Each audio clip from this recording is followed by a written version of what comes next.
Do you often run into narcissistic people and wondering how the best way to deal with them is? Stay tuned.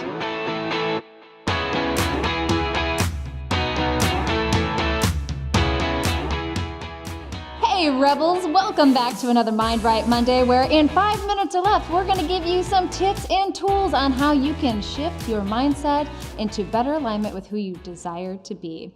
I'm your host, Bonnie Kelly, and today we're talking about 4 different tips and tools on how you can deal with narcissistic people. Now, but my first thing I want to start with is a little bit of a disclaimer, because I think that this word is used and abused far too much in the personal development world. What I mean is that we often are labeling somebody as a narcissist when sometimes what they're doing is they're just advocating for their needs, or that they don't know how to consider other people's feelings, or they're just struggling with their own stuff. And sometimes we just get the worst of them. So I want you to be mindful when using this label. Now, they could have narcissistic personality traits, especially when it comes to their boundaries or their work or whatever it is, but it doesn't necessarily mean that they're overall a total narcissist. So if you think this is going to be helping you in some way of your life, then let's dive right into my very first tip, which is recognize how you respond. Okay, so the very first tip on how you need to deal with a narcissistic person is really starts with you. How do you respond to their arrogance, to their self-absorbiveness? Yes, I totally made that up. But how do you respond to their behaviors and to their reactions? Do you get spiteful, angry, defensive, protective? Do you get hurt or sad? Where do you go? Do you go within and take it personal, or do you go without and judge where they're at? This is an important space to start. Okay, being emotionally intelligent means that we always need to evaluate where we are in our response and reactions and figure out ways of how we are out of alignment.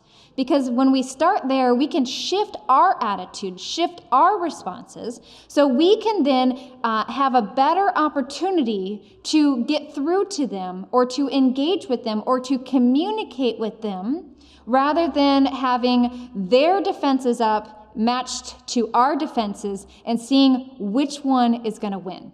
This is not a pro football game. This is us negotiating how we can best interact with all people in this world. And not everybody has the skills and tools like you. All right, so that was my very, very first tip. Next, let's dive into my second one, which is acceptance. Okay, so before you turn off this video or turn down this podcast, I want you to hear me out. This is probably the hardest point, or the hardest part of accepting or to really dealing with a narcissistic behavior. Well, Bonnie, how can I accept them being so selfish? How can I accept that they're not considering me or my feelings? What are you talking about? Whoa, slow down. Let me tell you what I mean first. Acceptance does not equal acceptable. Hear that out.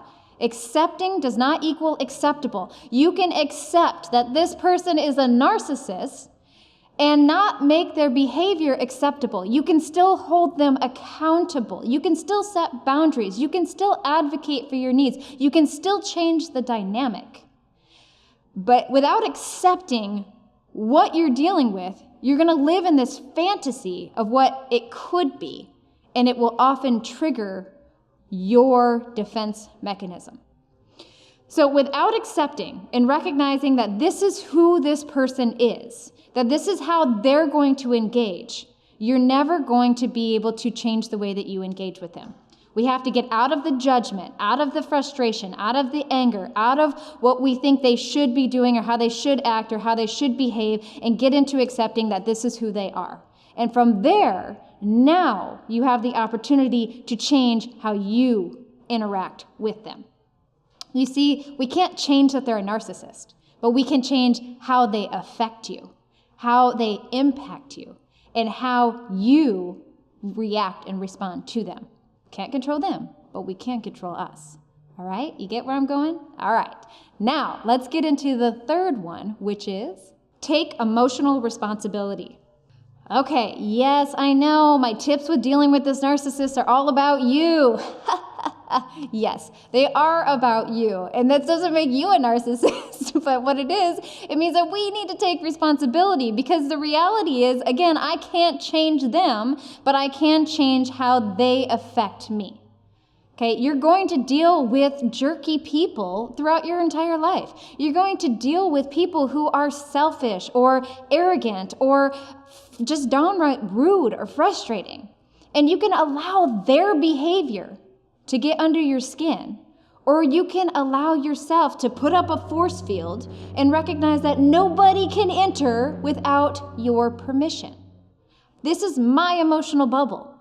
And you can think whatever you want of me, but it's up to me of whether or not I believe you. You feel me on this? So we need to take responsibility that when we get triggered, when we get hurt, when we get defensive or protective, that's on us. That's our triggers. That's something that we need to resolve. So that's where we need to go back to that first one and really kind of get to the root and figure out, okay, how am I reacting to this and why am I reacting this way?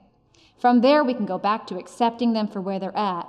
And then we can move to the fourth and final tip, which is I know what you're hoping for, which is boundaries. Boundaries is the next phase of where I know you want to go. Because not only do we need to shift how we react, we respond on how we feel, but now what we need to do is we need to shift the dynamic between us. So there's the inner work and then the outer response. The outer responses is how we can begin to navigate better forms of communication. We can start to navigate better cues and connection points on how we can respond and react. Now remember, we can't change or control how they respond. We can't change or control how they're going to react. But what we can do is we can begin to say, where is the no trespassing sign? Where is the line in the sand that we are needing to draw of what's unacceptable for us? Remember, because accepting doesn't equal acceptable. So what is acceptable to you and what isn't? And then we have to find a better way to communicate that. Now, if you're wondering how to set successful boundaries, then check out some of our previous episodes. I have dozens of different videos and podcasts that I have talked about boundaries in depth. So we'll link it below. Go check these episodes out because they are going to help you learn better tips, tools, and strategies on how to communicate more efficiently and effectively. All right, hopefully this video has helped you in some way. Remember to like, friend, follow, share us on all social media platforms, because whether you found us on our podcast, whether you found us on our YouTube channel, whether you found us on social media, or even on our blog, we want to be here for you every step of the way, and we can't do that if you're not connected in.